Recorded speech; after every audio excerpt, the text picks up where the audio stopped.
मैंने अनधिकृत रूप से विधानसभा में घुसकर बिहार की 13 करोड़ जनता के प्रतिनिधियों को जूतों से रौंदने का काम किया। उनको ये लोग क्लीन चिट दे रहे हैं। हमने यदि अध्यक्ष के चैम्बर के सामने धरना दिया, हमने कार्य संचालन में बाधा पहुंचाई, तो यह भी इस डेमोक्रेसी का ही हिस्सा है। विपक्ष ने बिहार विधानसभा की कार्रवाई का बहिष्कार किया है। इस वक्त हमारे साथ आरजेडी विधायक आलोक मेहता मौजूद हैं।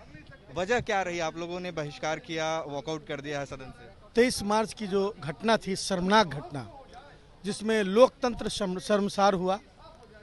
यह विधानसभा में लोग जनता के द्वारा चुने हुए प्रतिनिधि आते हैं और जिम्मेवार लोग हैं। परंपराओं के अनुसार विरोध प्रदर्शन किया गया। जो जिस बिल को लाया गया उस बिल के प्रति सहमति नहीं बन रही थी। परंपरा रही है कि उसे प्रवर समिति में भेजकर उसकी समीक्षा कराकर फिर से बिल को रिप्रोड्यूस किया जाए। सरकार ने इसे उचित नहीं समझा ऐसा करना, जबकि पूरा विपक्ष उसके विरोध में खड़ा था। ऐसी स्थिति में कई ऐसे मौके हुए हैं जिसमें जो वहाँ का जो कार्य संचालन होता है उसमें बाधाएं होती रही हैं। यह प्रजातंत्र का हिस्सा है। विरोध जो है और विपक्ष हो तो प्रजातंत्र का हिस्सा है, और उसको अपराध का नाम दिया जा रहा है। और जिन लोगों ने अनधिकृत रूप से विधानसभा में घुसकर बिहार की 13 करोड़ जनता के प्रतिनिधियों को जूतों से रौंदने का काम किया, उनको ये लोग क्लीन चिट दे रहे हैं। लेकिन आरोप तो आप लोगों पर भी हैं कि आप लोगों ने जिस तरीके से अध्यक्ष का चैम्बर बंद कर दिया, उन्हें अंदर बंधक बनाकर रखा, ये आप लोगों पर आरोप। आपने सुना नहीं, मैंने कहा कि यदि सरकार की जिम्मेवारी थी कि बिल पर पूरा प्रतिपक्ष विरोध के लिए खड़ा है तो उसे प्रवर समिति में भेजना चाहिए था, और ऐसा उन्होंने उचित नहीं समझा। उन्होंने स्वेच्छाचारी नीति अपनाई, तो इसके विरोध में परंपरा रही है।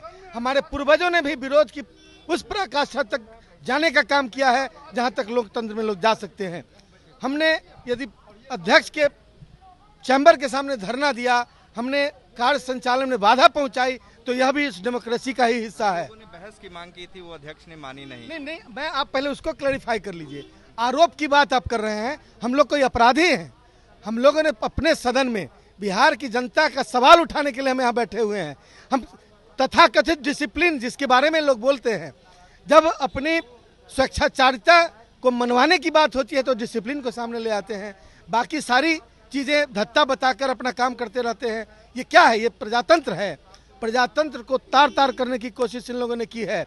आरोप का आवरण चढ़ाकर ये उन दोषी पदाधिकारियों को बचाना चाहते हैं जो इन लोग के चहेते हैं, जो इन लोग के कहने पर और विधानसभा जैसे पवित्र प्रजातंत्र के पवित्र मंदिर में आकर उसे गंदा करने का काम किया है। उसको बचाने की कोशिश में है। बहस पर तो रजामंद नहीं हुए अध्यक्ष। देखिए, कब तक आप लोग बहिष्कार? देखिए, ये सब होता है, लेकिन उसके बाद एक कंसेंसस का वातावरण तैयार करने की जरूरत होती है, और उस कंसेंसस के वातावरण को तैयार करने में पूरी तरह ये लोग विफल रहे। जबकि प्रयास ये होना चाहिए था सत्ता पक्ष की तरफ से, तो ये प्रयास हुआ विपक्ष की तरफ से। उसके बावजूद कंसेंसस का वातावरण इन लोगों ने नहीं तैयार करने की ठान ली है, और ऐसा लगता है कि इन्हीं लोगों का सदन है। बिहार की बाकी जो विपक्ष जहां से जीत के आया है उनका सदन ये नहीं है। इसी के विरुद्ध हम लोगों ने बहिष्कार किया है। कब तक करेंगे? अगला निर्णय तक। ये सदन है, इसमें तो मैंने संकेतात्मक कार्रवाई होती है, वह कार्रवाई हुई हम लोग की तरफ से।